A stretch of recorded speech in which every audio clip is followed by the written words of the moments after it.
Welcome to the official FIU Honors College podcast, Panthers Unleashed. I am your host, Maciel Gonzalez. Join us as we dive into the stories, passions, and discoveries of our boldest students, faculty, and alumni. Let's dive into today's episode. Hi guys, welcome back to Panthers Unleashed. Today we have a very special guest, Nicholas Storm, which is an exceptional student who was recently accepted into the BSMD Accelerated Pathway program here at FIU, which is a big feat. Congrats, first of all. Before I continue, guys, you guys don't understand. You basically are accepted into undergrad and med school at the same time. How cool is that? It's very, very, very few are selected, and I'm incredibly grateful to the university for selecting me. I think it was, 7 people who got selected for the program this year? 3 this year. 3? What, even less? Oh my God. I was already shooting for 7. 3. So very selective, very high stakes, but congrats I just had to say that because you guys do not understand. That's crazy. Thank you. But Nicholas has a rich background in biotechnology, leadership, and community service, and we're excited to learn all about his journey, his experiences, and his vision for the future. So again, welcome to the podcast. So glad to have you here. Thank you very much for having me on. Yes. Okay, so let's start with you telling us a little bit about yourself and your background. What inspired your interest in medicine? Well, the first round probably was when I was around 10 years old. My grandfather was going into pacemaker surgery.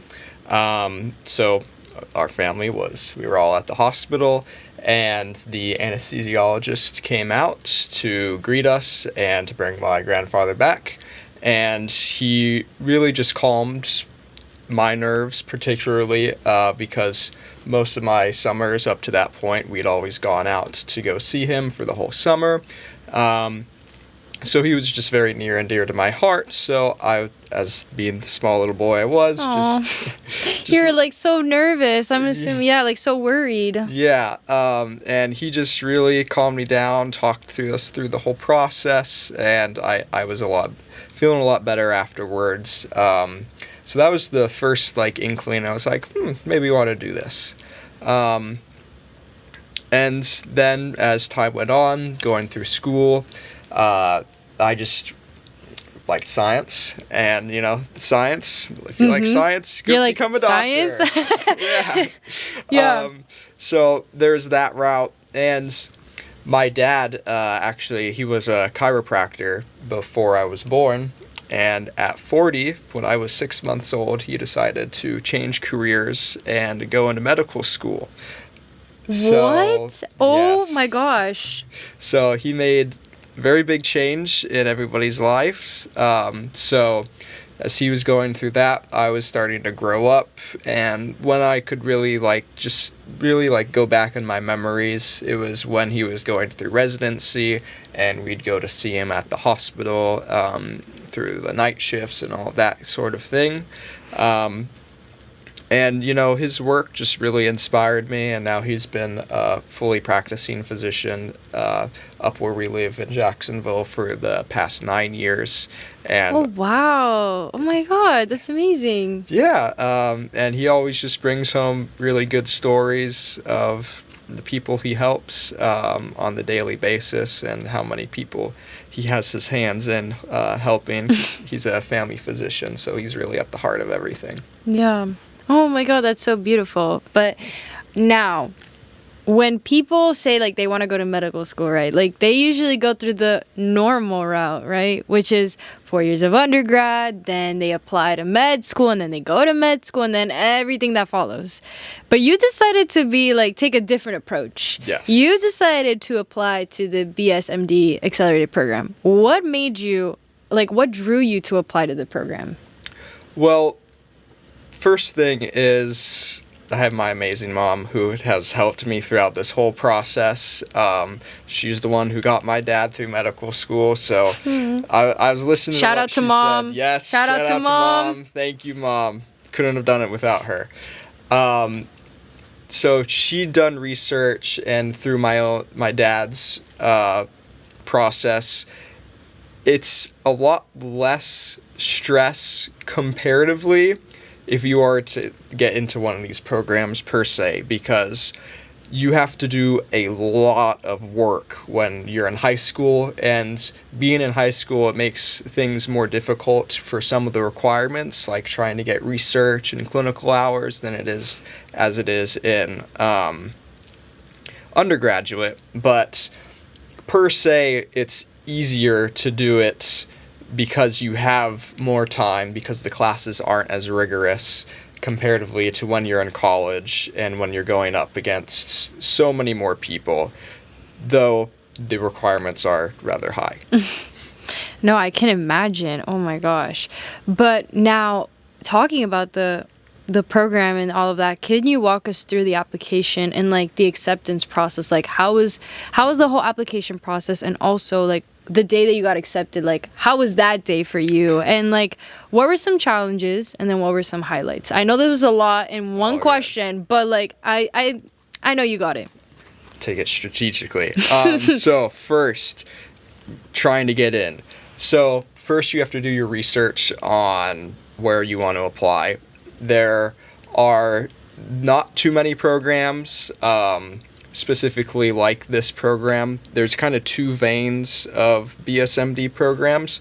There's ones that you apply to when you actually get into the university. So you have to have these requirements already fulfilled going into the university, and then you apply while you're there.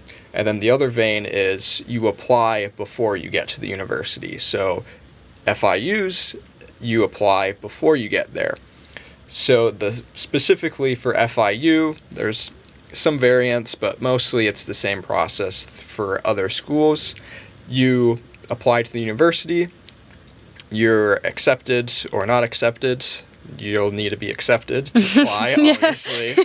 And then for FIU's case, they invited you to apply to the BSMD program, and it's fun here because they give you 2 weeks to get your application in. Oh, lovely. Which is a little short comparatively, but it's manageable. You have a couple essays that you have to write, and then that's what you turn in, and your resume and all of that good stuff. So once you send that in, you wait, and then if you are accepted to interview, you go and interview. There's almost certainly an interview aspect to every program that you're going to apply to, because this is like you're getting into medical school. Yeah. They need to know the person that they're gosh. accepting, because you're in this for 7, 8, some are 6 years, that the university is really investing in you. So they've got to make sure that you're a good all-around student.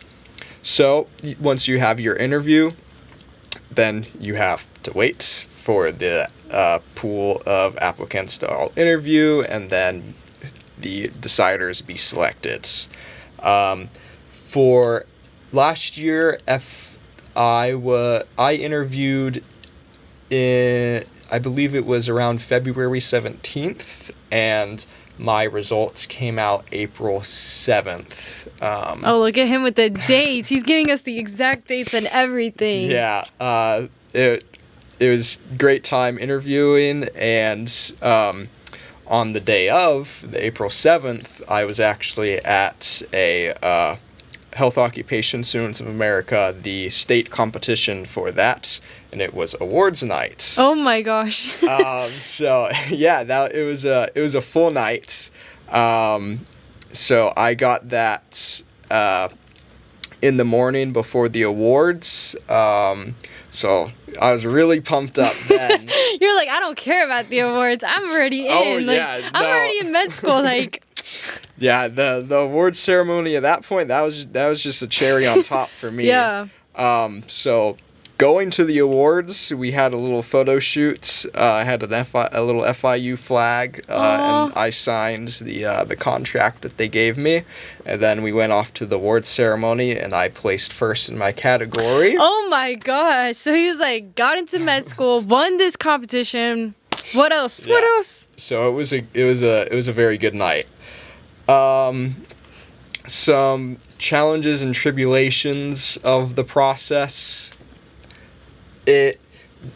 Most students that are applying to college, you like November 1st, that's like that's kind of the first early decision deadline. So you have that, and then you have your regular decision later on, but most students get it out of the way in the fall. So that's good and dandy for them, but if you apply to this, you're really in it for the long haul. You're going to be doing applications and interviews throughout pretty much the whole year. So that's a little bit of a challenge that you just have to be prepared for and really be able to invest your time there, because it can be a little bit of a challenge, especially it being senior year, and as the senioritis is like starting to hit, and you're like, I can't let it get to me. Yeah, it's a challenge, but you just got to fight through it to get there, along with trying to do scholarships and all of that sort of stuff. You just got to be prepared for that. Some triumphs with it. I mean, getting in. There you go. You have it. It's really, really hard to get into one of these, so very, very thankful for the university selecting me.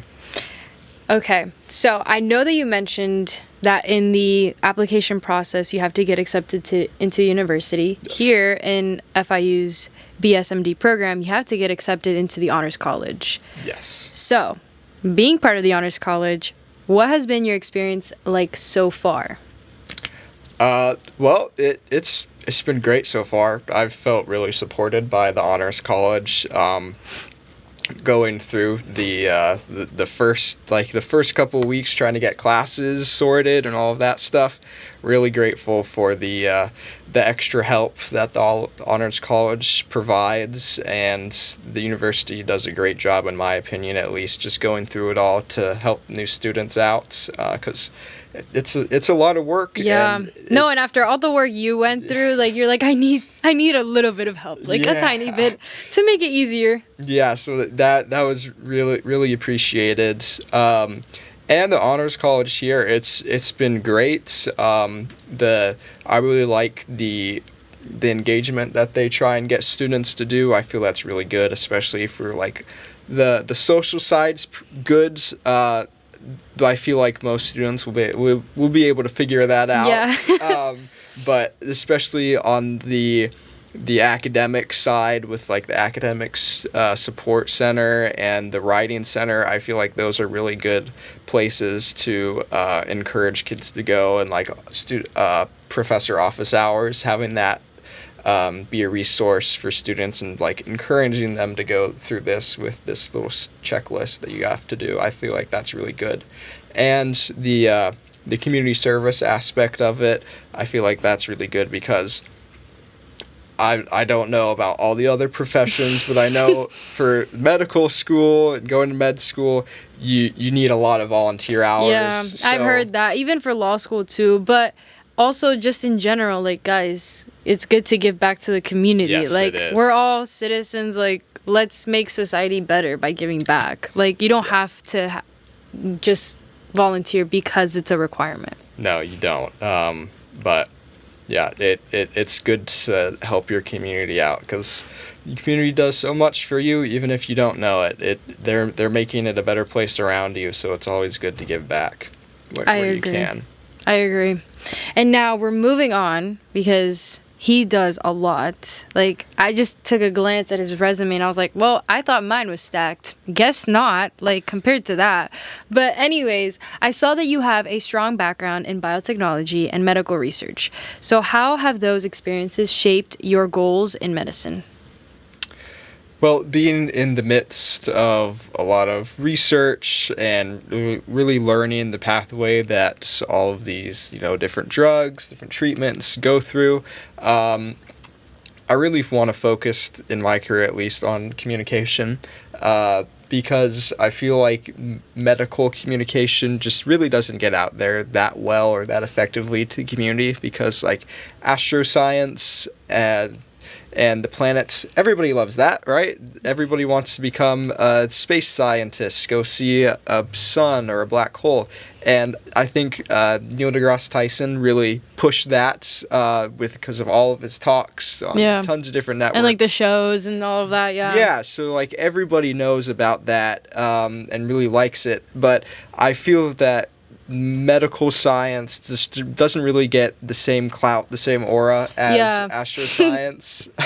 Or at least it's not like explained easier, because I feel like there are talks, but it's like you have to be like either a med student or like know of this to understand it. Like I, for an example, can't watch one of those videos and be like, yeah, I get what they're saying. Yes, that's a great point, because Neil, he broke it down for everybody to understand. Yeah, like the average consumer. Yeah, the smallest of children, they could watch one of his talks and be like, wow, this is amazing. And it's just that being able to reach out into the community and really explain high-level things just to that normal people that don't have the background knowledge can really understand is really what's kind of lacking with healthcare here, at least. So in my career, I really want to talk to my patients, be able to really explain the ins and outs of the procedures, the potential drawbacks, hopefully the treatment options, and the positive outcomes that come from it. Because I feel like some people, on top of the costs, part of the reason they don't go to like the doctor or anybody is because they distrust them, because they've just had a bad experience in the past, and I never want to be that doctor. Oh, I love to hear that. Oh my gosh. Like, love that goal. I feel like it's such a really good goal. Also, like, I feel going back into the media and all of that, I feel like people watch shows like Grey's Anatomy or like, what's the other one? Like House MD. And like those shows, and they're like, yeah, I'm a doctor. I got this, but I know, like, I'm feeling bad, but I don't need to go. I already know. Like, I know, because I watch Grey's Anatomy, and I'm like, that's not really accurate, okay? That's not really what happens or goes down. But that ties into the whole media of, like, not explaining these, like, medical concepts or, like, these things better to, like, people like me who are not, you know, pre-med students or med students. So I really like that goal, and I'm excited to see you as a doctor, like, actually, like, you know, partaking in that. So thank you. But now we're going to get back into your schedule, right? How do you balance such a rigorous academic and extracurricular schedule, including leadership roles and community service? Well, of course, it's a lot of work. The fundamental thing really is having a calendar.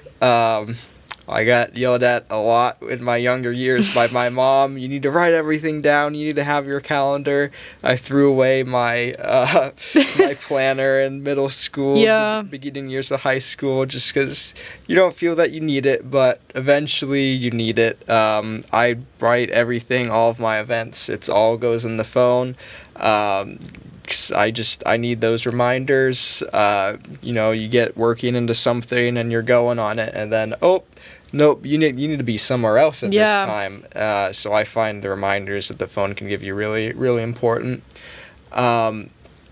So it's really having a lot of focus with what you're doing, which can be hard at times.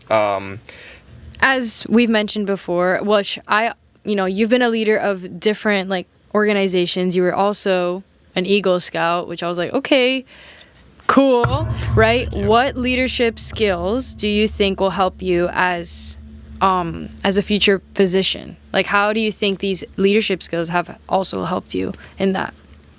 Yeah. Well, there's a couple, of course, but the two that I really think are most important are communication, like I was saying earlier, with being able to effectively communicate with patients, because they're the most important party in the equation, trying to make sure that they understand what's going on.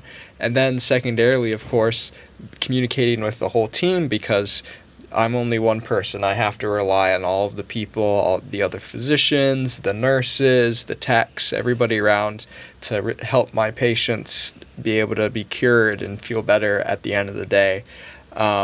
And all of those experiences, the Eagle Scout project and being presidents of clubs, really helped that come to fruition with me.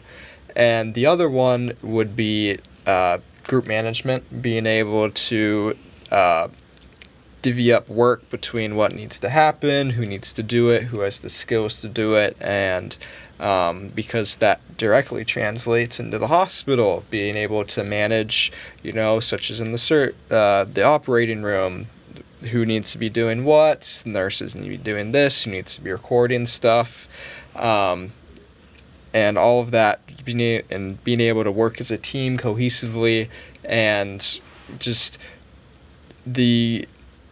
it can take a little bit to be able to really understand what you need to do, how you need to communicate with other people in that type of group setting to be able to effectively do it. Wonderful. I loved all of that. And I love how everything just like ties in together to what you're going to do in the future. Cause like you would just look at it and like a resume, like, like, oh my God, he did a bunch of these things, or like, oh, he was involved in like all these things, but how does this tie in? And I love how everything just kind of like intertwines like beautifully. I think that's really cool. Now, what advice would you give to other honors college students, or just like students before they get into like applying for undergrad, who are interested in pursuing competitive programs like the BSMD? Well, it's for what I see it really for for college, for medical school, even like beyond that for residency, it's just a formula every time, and you're just really repeating the same thing over and over and over again, with new experiences. So, such as for getting into college, you have to do volunteering. Yeah. For medical school, you have to do volunteering. For residency, you have to do volunteering. You have to have the grades. You have to be in leadership positions. So the same things really repeat over and over. It's just what you do with them. So with the competitive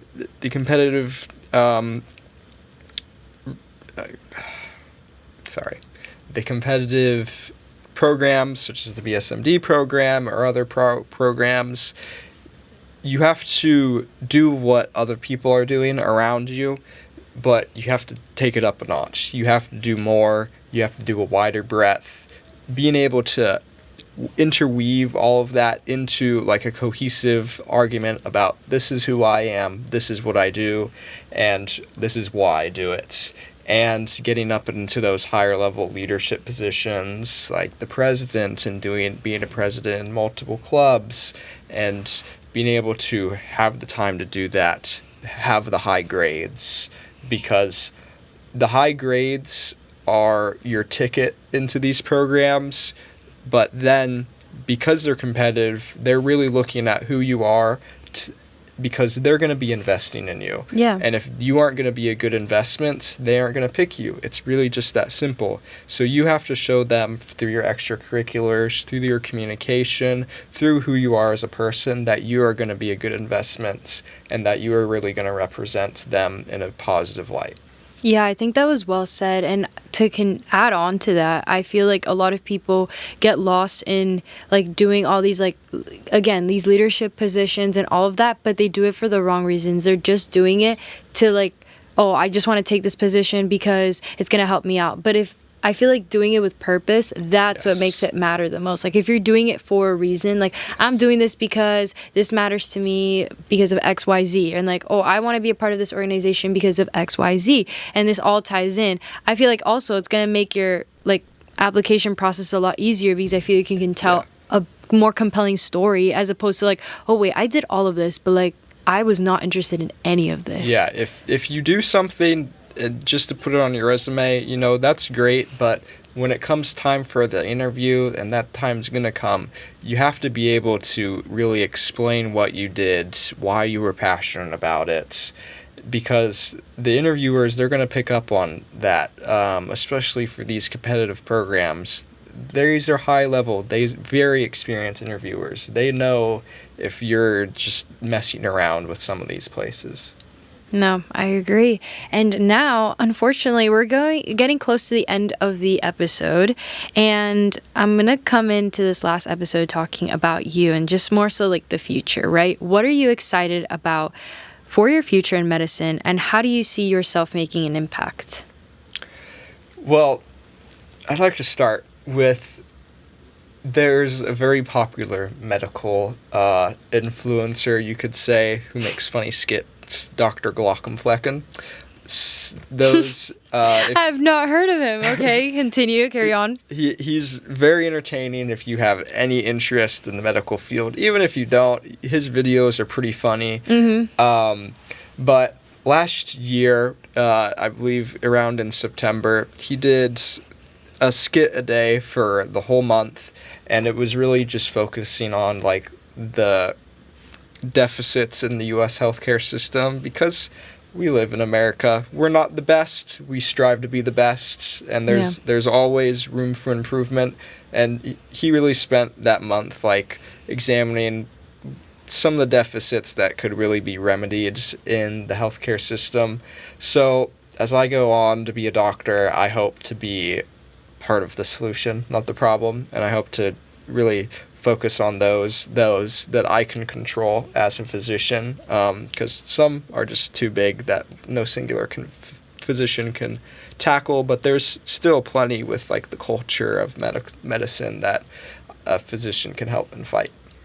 I think that is a beautiful way of ending today's episode. Thank you so much for joining us and for sharing your inspiring journey. I for sure have loved hearing everything, like just from the beginning, like how it all started, to seeing you now, like your dedication, your leadership, and just like your passion for medicine truly reflect like what the excellence we strive for here at the Honors College. So thank you very much. We're so happy to have you here in the community, and we're so excited to see like what you accomplish next, like what's your next like big thing. Like I know you're going to do a lot of great things, but congrats again on getting accepted into the program. Again, very big feat. And of course, guys, I cannot leave you without plugging in all of our social media, because of course that's what I do every single time. So please make sure to follow the podcast Panthers Unleashed on Spotify and on YouTube. Episodes get posted every Monday, unless there's a holiday, but usually every Monday.